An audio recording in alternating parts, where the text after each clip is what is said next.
राहु की महादशा में बेबस डर डिप्रेशन फील हो रहा है, तो क्या महादशा खत्म होने में भी ये सब लक्षण खुद ब खुद कम हो जाएंगे? बहुत बड़ी बात है। राहु की महादशा में बेबसी आपको महसूस होगी, 18 के 18 साल में वो आपको तोड़ के रखेगा।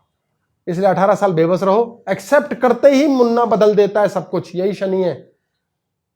जो एक्सेप्ट किया बदल देगा। अगले हफ्ते कर लेते जी, परमात्मा की कृपा रही, शनि महाराज ने करवा दी तो फट से बदल जाता है। और ये बदलते ही, राहु बदलते ही आपके 18 साल आप ज्ञानी होंगे, परम पुरुष, और नहीं तो आप कुढ़े सड़े हुए रोते पिटते पूरे जन्म कोसने और रोने वाले बनोगे।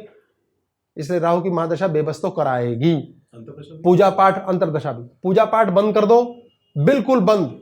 मंदिर बंद कर दो, पितरों को याद करो, पितृ कृपा लो, अपने हाथ से अल्कोहल दान करो, बांटो, बियर बांटो, beer is very productive. Beer बांटो, शराब बांटो, ये बांटो। गिफ्ट नहीं करनी, अनजान को देनी है। मजे की बात समझ लें, आपको जो चीज देने के बाद लेने वाले को पता नहीं किसने दी और देने वाले ने गुमान नहीं किया मैंने दिया, वही काउंट होगा राहु के दान में। कहीं आप सोचो मैंने दोस्तों को बोतलें दे दी बड़ी बढ़िया, मजा आ गया, बिजनेस कॉन्ट्रैक्ट मिलेंगे, डंडे पड़ेंगे, बेबस हो जाओगे।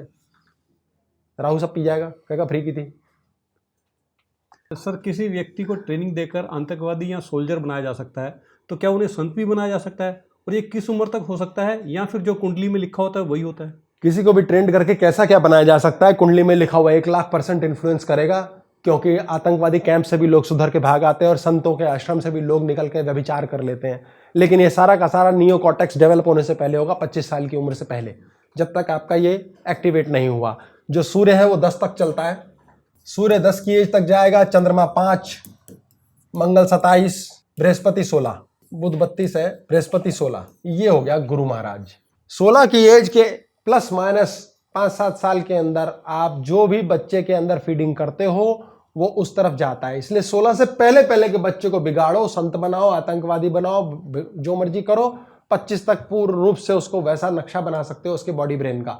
और 25 के बाद उसके अपने ग्रह जागृत हो जाते हैं, अपनी बुद्धि चलने लग जाती है, तो नियोकॉर्टेक्स अपने आप फैसले लेता है। लेकिन बॉडी ब्रेन जो ट्रेंड हो चुका है वो हो चुका है। इसके ऊपर आप देख सकते हैं जेसन बॉर्न, मैट डेमन की मूवी है जेसन बॉर्न, बोर्न आइडेंटिटी, प्रथम मूवी। उसका ब्रेन भूल जाता है लेकिन बॉडी ट्रेंड है, उसकी बॉडी नहीं भूलती। इसीलिए कई जन्मों के पश्चात भी हमारा मुन्ना, हमारी बॉडी भोजन करना, खाना पीना, यूरिन एक्सक्रीट करना, ये भूलता नहीं है। ये बॉडी के अंदर फीडेड है, प्री लोडेड मेमोरी है ये।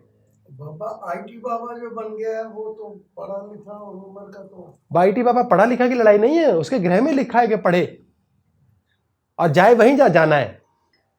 हम ये कहते हैं जब पंचम भाव पे शनि की दृष्टि होती है, जैसे एक शनि ले रहे हैं हम, तो बच्चा जो पढ़ता है उसका लाभ ही नहीं उठा पाता पूरे जन्म।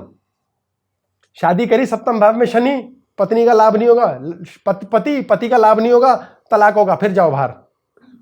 आपने जरा सा खुशी मना ली, नजर लग गई, ये शनि है। पति के साथ बहुत अच्छे दिन चल रहे हैं, लड़ाई शुरू। जैसे ही आपने कह दिया नहीं बहुत खराब दिन चल रहे हैं, प्यार शुरू। रिवर्सल का देवता ये अंधकार में रखता है ना ये जी। Sir, last 2 question sir. Last 2 question है। जो लोग गालियां बक रहे हैं मुझे समझ लें, सिर्फ 2 ही क्वेश्चन बचे हैं। हाँ जी।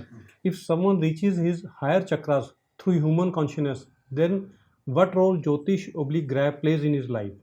Aren't they two things independent or interlinked? यदि कोई व्यक्ति अपने मानसिकता के द्वारा ऊपर के चक्कर पर चला जाता है तो क्या ढीला रह जाते हैं ज्योतिष ग्रह?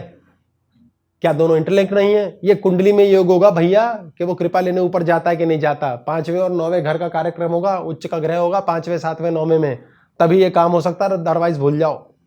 ये हो ही नहीं सकता ऊपर के चक्कर पे वो टपक ले। इसीलिए हम कहते हैं गुरु लोन पे ले लो, पितरों से उधार ले लो, अन्यथा इम्पॉसिबल है।